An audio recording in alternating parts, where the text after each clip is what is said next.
नमस्कार दोस्तों, कैसे हैं आप? मैं हूं गौरव और ये है ट्रांसफॉर्मेशंस।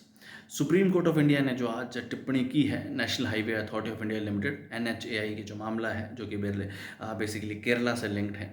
कि आम जनता टूटी हुई सड़कों के लिए या जो सड़कें खराब हैं, जिनमें गड्ढे हैं, जिनमें पानी भरा हुआ है, आधे अधूरे नेशनल हाईवेज हैं, उनके ऊपर जो लगता हुआ टोल है, उसके लिए वो टोल क्यों देगा? आम जनता क्यों उनके लिए पे करे अगर उनको सही सुविधाएं ही नहीं मिल रही हैं? और ये टिप्पणी सिर्फ और सिर्फ national highway authority of India limited के लिए ही नहीं है, और डिफरेंट डिफरेंट एरियाज़ में या सेक्टर में या राज्यों में जो पीडब्ल्यूडी डिपार्टमेंट्स हैं या इस तरीके से जो कि रोड्स बनाते हैं, और भी डिफरेंट डिफरेंट स्टेट में टेंडर्स निकलते हैं, जो डिफरेंट डिफरेंट जो हमारी सरकारें हैं राज्यों में, उनके लिए भी ये एक सख्त निर्देश है कि किस तरीके से अगर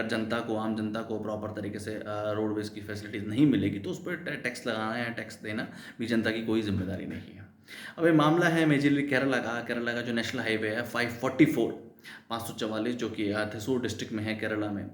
उसकी जो परिस्थिति है वो काफ़ी ज़्यादा ख़राब है। और अभी रिसेंटली उसके ऊपर 12 घंटे का जाम भी लगा था। ओवरऑल 1 घंटे का रास्ता है, उसमें 12 घंटे का जाम लगा था क्योंकि एक ट्रक भी पलट गया था। और ट्रक भी पलटा सिर्फ और सिर्फ काफ़ी गड्ढे होने की वजह से, और पानी भर गया बरसातों में, और एक तरीके से नेशनल हाईवे पूरा कंप्लीट भी नहीं बना हुआ, आधा अधूरा है।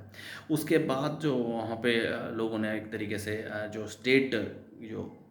कोर्ट है उसमें, जो कि केरला कोर्ट है, उसके अंदर एक तरीके से पूरी अर्जी की कि इस तरीके के हम टोल टैक्स जो 150 रुपये है उसे हमें नहीं देना है, क्योंकि रोड की परिस्थिति इतनी ज़्यादा ख़राब है, टूटी फूटी रोड है, नेशनल हाईवे कंडीशन भी काफ़ी ख़राब है। और उस पर्टिकुलर केस को लेके जब जो केरला गवर्नमेंट ने आदेश दिया कि अब 150 रुपये का टोल टैक्स उस नेशनल हाईवे पर नहीं लगेगा, उस केस को लेकर national highway authority of India limited NHAI पहुँच गया सुप्रीम कोर्ट, और सुप्रीम कोर्ट ने भी उस एक तरीके से जो डिसीजन दिया था केरला कोर्ट ने उसको कंटिन्यू रखा, और ऐसा उसके ऊपर सख्त टिप्पणी करी कि अगर रोड की परिस्थिति ही ठीक नहीं है, अगर नेशनल हाईवे की परिस्थिति ही ठीक नहीं है, उस पर इतने ज़्यादा पोर्ट होल्स हैं, उससे गटर जैसी सिचुएशन हुई पड़ी है,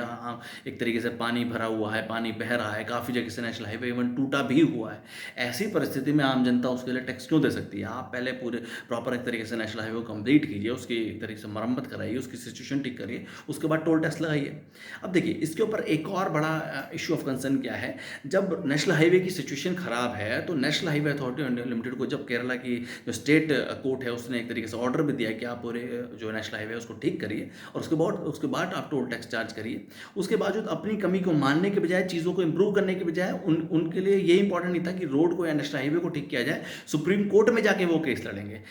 तो ये एक कंडीशन भी दिखाता है कि हमारे ओवरऑल जो हमारा जो सिस्टम है, हमारा जो एडमिनिस्ट्रेशन है, उसके क्या हाल है। उनके लिए ये इंपॉर्टेंट नहीं है कि लोग आम जनमानस के लिए या सोसाइटी कम्युनिटी एट लार्ज के लिए चीज़ों को इम्प्रूव किया जाए, केस लड़ना या टोल टैक्स एक तरीके से लेना ज़्यादा इंपॉर्टेंट है। जय हिंद, जय भारत।